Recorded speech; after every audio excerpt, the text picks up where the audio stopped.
Hello guys, welcome back. This is a new tutorial about the Insta app, and I'll show you how to log out from your Insta account. Go to your profile page and tap the three lines icon, then go to Settings.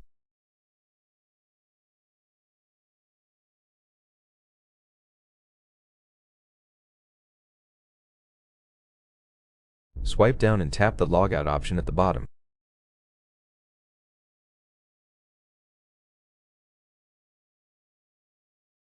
You can log out from each account individually. I'll log out from my first account, then confirm by tapping Logout again.